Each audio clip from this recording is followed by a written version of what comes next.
Now, on my journey, I've been doing a lot of research. And in 2009, I ran across this report that just really caught my attention. In this report, it's from the company called the Millennium Project. And this organization consists of well over 500 scientists, researchers, academics, and business people from over 50 different countries. And this report is called the State of the Future Report, and they outline the 15 global challenges facing humanity. So the things you would expect to see, clean water, population growth, energy, are all on the list. It was number 9 that caught my attention. Number 9. The capacity to decide. In other words, decision-making made it on the list of the global challenges facing humanity. Why is this the case? Why is decision-making becoming more challenging? With all the information, technology, and tools that we have available to us, why is decision-making on this list?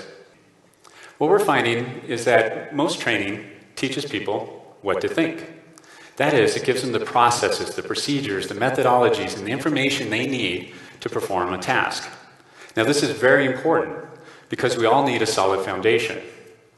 However, what to think is a lot like fast food. It's convenient, it's fast, it's prepackaged, and oftentimes it's overly processed in the form of regurgitated ideas and opinions that do very little to contribute to our deeper understanding of the world. This begs the question then, why are we surprised when we find people that are not as creative, innovative, and passionate as they could be?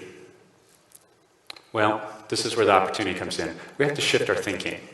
That is, in addition to teaching people what to think, we also need to educate them on how to think.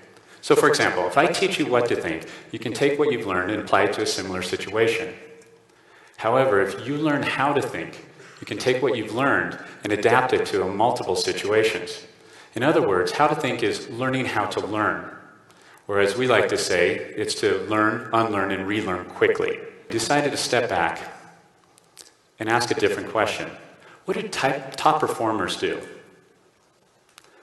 Finally, we found one skill that was common to all top performers. They developed the ability to ask good questions.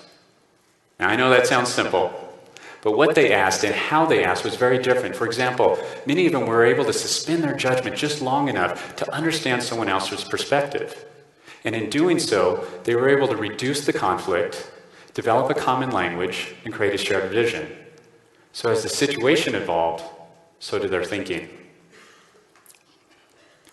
Now, I know we all ask a lot of questions, and that's a really good thing. We want people to be asking lots and lots of questions. But what we found, however, is that most questions are safe.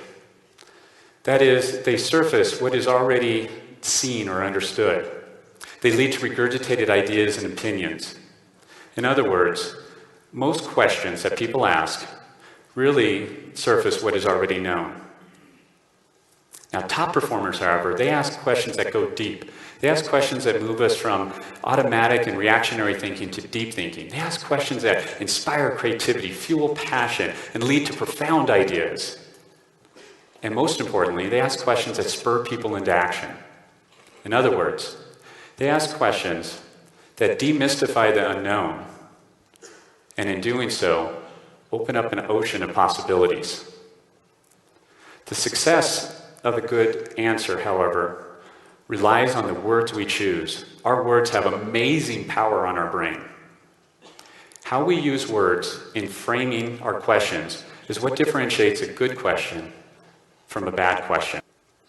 What if? What if you learned how to ask good questions every day? What if tomorrow, when you went to meet with somebody, you seek to understand them instead of trying to be understood? What if, before every important meeting, you took the time to write down questions that would move the conversation from the known to the unknown? What if executives led by questions, not by questioning, but asking questions that inspired others to think about what they could do, not what they should do? What if churches, synagogues, mosques asked, how ought we to live, instead of focusing on what others don't do? What if parents asked their kids, what great question did you ask today, instead of asking, what did you learn today? With questions, you get what you ask for. In an era in which computers are getting better at answering questions, we need people who are getting better at asking questions.